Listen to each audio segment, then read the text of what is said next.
Good morning. So we are on IUI number 4. So I'm currently waiting on my doctor to call me back and see what time we are doing this shindig tomorrow. Most likely tomorrow. So I'll probably trigger tonight, and yeah, we'll head on we'll probably be doing this tomorrow. So 2-week wait. We'll start. I have everything, which is good. I got my progesterone in oil. I have everything ready. Just time to get there. All right, bye. Well, pretty quickly after, like 5 minutes after I made the call to my clinic that I had gotten my surge, they called and we got everything set up. So I am doing my IUI tomorrow, and it means that I need to trigger. So basically, this is a shot of HCG that basically going to kind of trigger my body to ovulate and kind of give it that extra boost. Hopefully maybe give it an extra shot of hormone to maybe plump up a little bit more. And then I do this tomorrow. So basically the supplies are really simple. Alcohol swab, Band-Aid, cotton ball, and the shot. So the shot is refrigerated, and it's got this safety cap right here that you just pull off. So where's the needle? So it's a really thin needle. And you're supposed to shoot it. So you shoot it about an inch or 2 away from your belly button into your belly. So that is where we're at. Little alcohol swab. So swabbing the belly.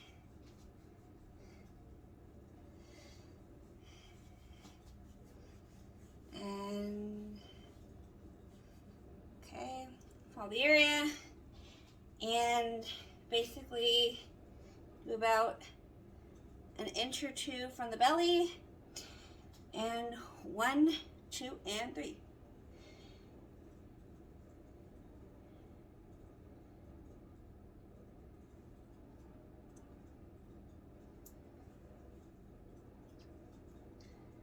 Okay, and then take the needle out and putting the cap back in, put it in your sharp container, and that. So it's a really easy shot compared to other shots that you have to give. I mean, so I do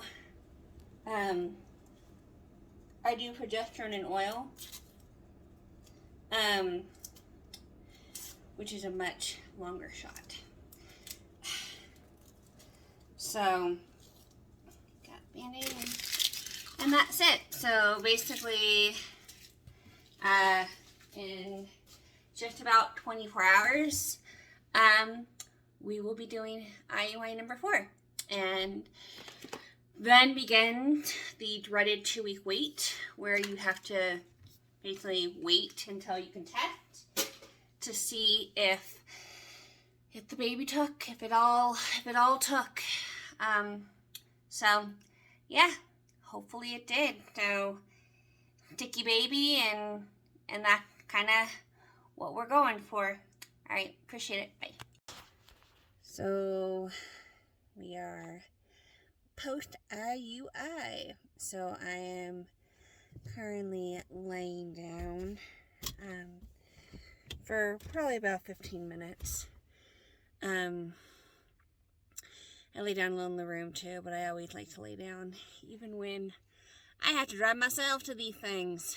So lying down for 15 minutes. IUI was quick and easy. this time.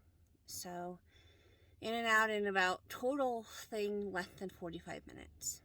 So between getting in there, getting the sperm, and having the procedure was only about 5 minutes.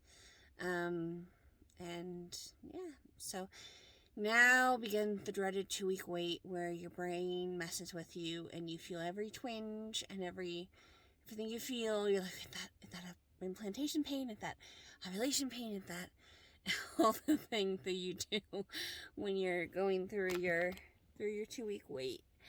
And yeah, so that's what I'm doing. I am lying down, like I said, for about 15 minutes, and then I'll head home. And I feel good about it. It went good. The sperm was a good count, and they were fast swimmers. The stats look great. So it's always interesting to see when it was taken. So the sample was taken on 2/2/22, so February 22nd of 2022. So I don't know if that's a good sign. So yeah, that's where we're at. We're at the 2-week wait, and the longest 2 weeks ever.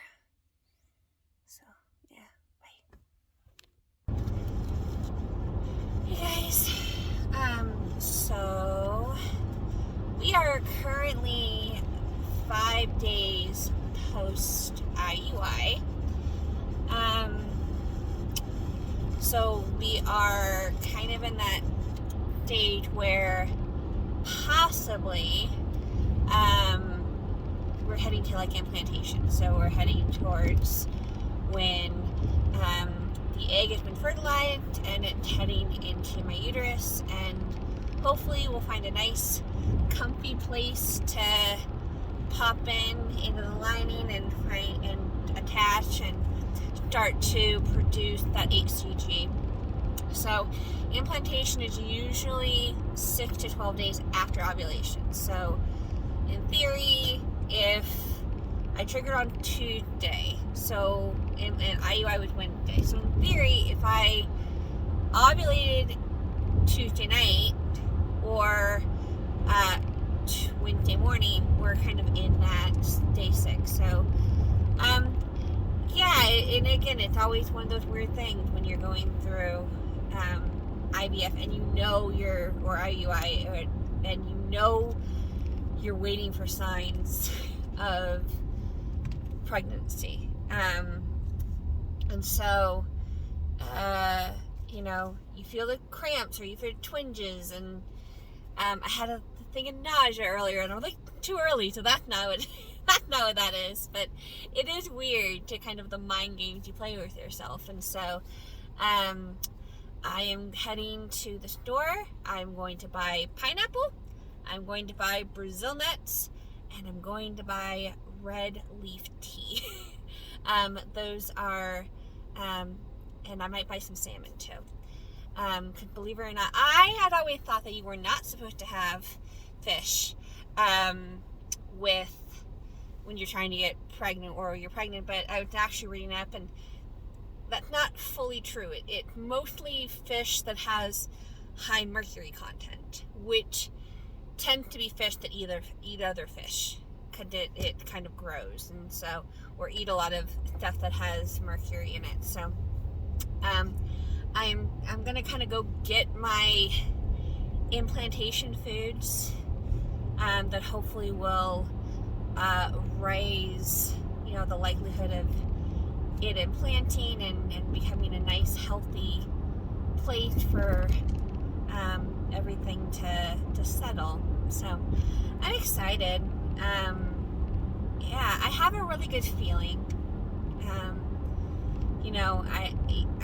It's weird when you're going through this, and I've already had 2 losses, and I want to be hopeful and believe it works, because it's worked the last 2 times.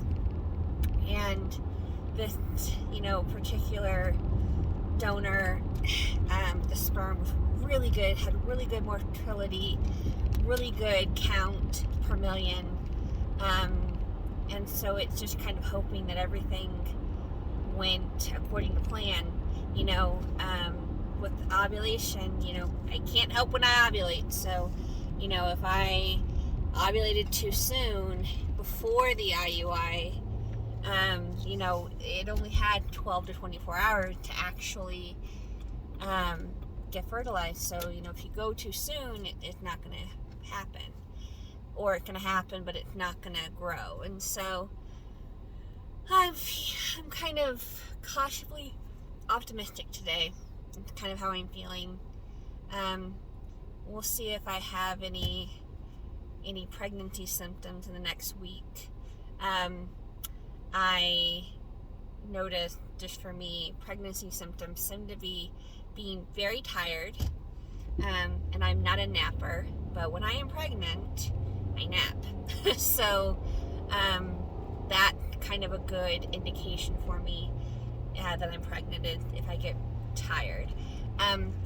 With my first chemical pregnancy, I did get nauseous. I had just started to get to that nauseous point right before I miscarried. So yeah, that's kind of where we're at. So doing everything I can to take my meds, take my vitamins. So when I get to IUI, I stop taking all the supplements. So I only go down to my prenatal and my vitamin D. So all my other supplements I actually stop, because they actually are not, they're great for getting the egg ready, like trying to promote healthy eggs, and but they're not good for when you're trying to get pregnant. So I'm down to just my prenatal and my vitamin D. I'm also still taking baby aspirin because of the slightly elevated clotting factor. And that's the other thing a lot of these implantation foods do, is they kind of thin the blood a little bit, to kind of help that egg attach, because if you have too many cell walls between the egg and your lining, it's not going to attach properly. So yeah, that's kind of where I'm at. It's going to be a long next kind of, not quite a week and a half, just over a week. But I'm in that dreaded 2-week wait where you just kind of are sitting there and second guessing every twinge and everything you feel, and you're hoping that it means pregnancy, and not stuff like, gas or something like that. And you also, you try very hard to pay attention to, especially on the days of ovulation, or the day, you kind of try to feel okay, did I feel anything happen in my pelvis region where I could maybe have felt when I kind of finally ovulated, because many times women can actually feel when they've ovulated. It does give that, you do feel it. You kind of feel this kind of cramp that kind of happens and then goes away. And sometimes it lingers. I've had one where I had it for an afternoon where I could kind of feel it. It's why women feel ovarian cysts when they birth. Women get ovarian cysts quite often, even if they don't actually ever see them. So yeah, so 2-week wait, and feeling good, feeling hopeful. If this doesn't work out, then the next step is IVF, which financially is hard. That's been a lot of financial. This has already been a very financially taxing endeavor, but I would spend one cycle of IVF. It's about what I've spent in 4 cycles of IUI. So it works. Gonna work. Gonna have good news. So thank you for everyone who continued to watch these and go with me on this journey. Please like, share, and subscribe. It's the only way that this will grow. And it's more than just me talking to a camera. So I appreciate everyone who waited till the end, and have a good day. Bye.